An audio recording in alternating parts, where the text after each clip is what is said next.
right after my surgery, I'm laying in bed and I'm watching a Netflix TV show about surgeries. Maybe somebody knows. And the doctor that was talking about it had his hip replaced. And one of the things, he had gotten the metal on metal. And what happened was the metal actually disintegrated in his hip.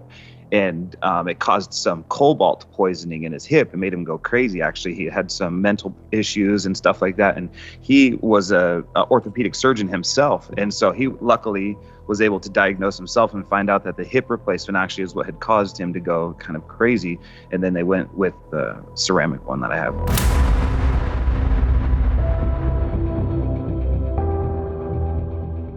You just came off double hip replacements. Is that something that was more of an injury, or did you have some type of like genetic hip issue that caused that? It's a little weirdly unknown, I guess, what it is. I have a twin brother. He doesn't have any hip problems. I have an older brother and a younger brother. They don't have any hip dysplasia and stuff. But what they do know is I've trained martial arts since I was 5 years old, 6-7 days a week. It's not something I do as a hobby. It's my lifestyle. I train every single day, almost 8 hours a day. And when I trained a lot of karate growing up, there's a lot of hip twist movements and kicks and stuff like that. And I mean, we do thousands of repetitions, a week, thousands and thousands. And just the wear and tear off of my hips from a lot of that martial arts actually created like an impact, a compounding syndrome that soccer players get in my hips. And so it created the end of my femur to grow because my cartilage actually delaminated. There's some bone spurs in my hips. It delaminated my cartilage. I'm only 33 years old, but just the excessive wear and tear and those bone spurs actually peeled out, as you would imagine, the cartilage within my hip. So I had first hip surgery where they did a biocartilage in there. They tried to replace the missing pieces in there with a cadaver and then my own bone marrow. And you know what? I went for people listening, I actually went to you for a lot of the stuff on the rehabilitation and to see what I could do to try to get back to sports. And I mean, a lot of that, which I can talk about later, is actually what helped me get back to today. But the first thing that I went to after that surgery was stem cell therapy. And so I did stem cell therapy directly into my hip joint from a good place in Seattle. Unfortunately, the stem cell actually regrew my bone spurs back at more of like a I've heard of that rate. happening before. It's crazy. And it was actually terrible because I went in for surgery, thinking, hey, I'm going to come back out of it better and it's going to be good for me. And sure enough, I'm trying to push the pace. I go through the 6 weeks not walking, all that stuff, and then I kind of get back to things. A couple of months in, I knew that things weren't right. I go back to the doctor, and they had a pretty good. I mean, it was, I think, a pretty good spike that they had ended up pulling out, and it was only within like an 8 months time that it had grown back from the last surgery. So it was a pretty awakening thing, I guess. And then so they tried to do the surgery again, and they shaved off the end of my bone. Things grew back right again, and they just said, you know what, the last choice is just a total hip replacement. Do they talk about how common that is for stem cells that are injected into a cartilaginous area that has a spur to just regrow the spur? I didn't know anything about that, actually. And then so I went to a friend that has a good clinic in Seattle, and he did it. And we did some PRP injections as well. I used the hyperbaric chamber, things like that. And I was trying to really throw the book at it for the healing process, but it kind of healed it, like I said, in that wrong way. Yeah. Which then I was trying to go back to do some movements and stuff, and that bone spur grew in there and just created a lot more damage. Wow. And then you had to get your other hip done as well. Once they realized what happened with that first hip and the kind of the problems they went through, they just said, you know what, quality of life and stuff, we could try to do the other surgery, but no doctor in Spokane would actually do that one, knowing the other one had already had 2 failed surgeries. That, it's kind of their quota and stuff is, making sure they have successful surgeries. So they just said hip replacement was the only option at 33 years old, double hip replacement. Wow. And is that a certain composite that they use? I mean, are they, I long time ago, I don't talk about this much on the podcast, but when I first got out of college, I did about 6 months of hip and knee surgical sales for a company called Biomet. And so I got to watch a lot of this, acetabular resurfacing and replacement of the femoral head and everything. But do you know what kind of hip you actually wound up getting? I ended up getting the ceramic on plastic. Okay. So I didn't do the full steel. And, I guess there's really contraindications in both of them. People say go this way, go that way. But I guess I had felt my doctor had said it was a little bit better for sports. Me personally, I do a little bit more impactful type sports. I felt like I wanted to have a little bit of cushion in there instead of just like a metal on metal just in case. Yeah. Now I'd watched actually right after my surgery, I'm laying in bed and I'm watching a Netflix TV show about surgeries. Maybe somebody knows. And the doctor that was talking about it had his hip replaced. And one of the things, he had gotten the metal on metal. And what happened was the metal actually disintegrated in his hip. And it caused some cobalt poisoning in his hip. It made him go crazy. Actually, he had some mental issues and stuff like that. And he was a orthopedic surgeon himself. And so he luckily was able to diagnose himself and find out that the hip replacement actually is what had caused him to go kind of crazy. And then they went with the plastic, the ceramic one that I have. Wow, interesting. Now, I know with the metal, I guess they use like a polyethylene with the plastic. From what I understand, that can actually kind of like wear down over time, just because all the implants are going to shed debris over time. And I think some of the polyethylene can actually lead, in some cases, to a little bit of what's it called, osteolysis, like when the bone breaks down a little bit. Have you looked into whether or not, like 10 years down the road from now, you're going to have to kind of go in and re-upgrade the hip replacement? Definitely. Yep. And, it's one of those things, I guess, and anybody that's gone through a major surgery, I'm sure goes through this, especially an athlete goes through a depression, and then some of these major decisions that you have to make that are like, what if? I mean, I can't tell you how many nights I didn't sleep thinking if I'm making the right choice the night before, the day before, this is stuff that affects your everyday quality of life because you're constantly thinking about it.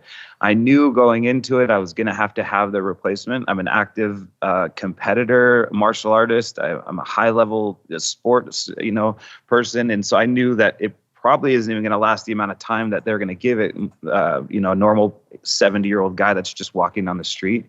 So I had to make the choice. Hey, am I willing to go out there and push this thing to its limits? And that's kind of where I am. I made that choice. Yeah. Well, you never know where science is going to go over the next, 10, 20 years anyways. Prior to that point, there's a lot of talk about being able to grow, everything from organs on scaffolding to certain elements of joints. So, they might just be able to grow you a new hip at some point. That's right. Or get some kind of injection that just regrows the whole thing internally. I don't know. You can barely keep up with the pace of regenerative medicine these days. Now, the one other question about the stem cells that you got, was this stem cell from an autologous source? Like, did they take some out of your own bone marrow or your own fat, or was it harvested from something else? It was harvested from the fetus. Okay, the fetus one. So okay, the baby stuff. Got it. Cool.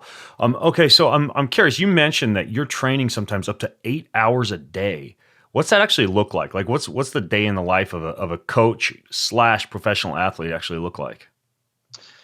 Well, it just kind of go back a little bit to that hip replacement thing. First of all, I'm doing so good now with my hip replacements, both of them, that I'm actually able to give it kind of my all. So my day typically looks like getting up and being here at the gym at 6 a.m. We do a 6 a.m. class, and we've got a lot of professional guys in that, doctors, dentists, police officers, and stuff like that at that 6 a.m. class. So I love to just get on the mat and train with them. I'm not 8 hours a day of training isn't necessarily hard grinding, lifting weights and stuff like that, but there's a lot of therapeutic motion that happens in the martial arts. A lot of mental stuff that also needs to happen with training and stuff. So I start my day right 6 o'clock in the morning, train with guys that also push my mentality a little bit, bring that camaraderie and stuff. And you are who you hang with a little bit. So at 6 a.m. when I've got some of the leading, plastic surgeons and doctors and stuff around, and we're doing jiu-jitsu, we're also kind of doing a little bit of, talking and stuff. And then I go from 6 a.m. Yeah. By the way, former podcast guest I know was training with you at that time, Dr. Cameron Chestnut. I did a 2-part podcast series with him on hair regrowth and a little bit on regenerative medicine and skin health and gray hair and all sorts of stuff. And then I think a few months later he started training with you. He did, actually. Yeah, it was he's a cool guy. You actually were the one that gave us that connection. And now he's a year into it. It's a solid jiu-jitsu guy, and awesome. He's brought in a few other doctors and stuff with it. So thanks for that connection, because he's super cool. Yeah, but anyway, so I go from training to cleaning the mats, and then I have a noon class. So I teach at noon another group of people, and then I teach a little kids class. So I start them all the way at 3 years old. So at 3:15 we start our 3 and 4 year old class, which is just a half an hour. So I do that class. Then at 4 o'clock, I have another class from 6 years old to 9 years old. 5 o'clock, I have a class from 10 to 14. Then the adults step in from 6 and 7 o'clock. And then sometimes we get some MMA done at like 8 o'clock. So are you training in between all of these classes, or are the classes part of your training? The cool part about teaching and anybody that does a sport and stuff is the more that you're active with your athletes and stuff like that, you train and get better.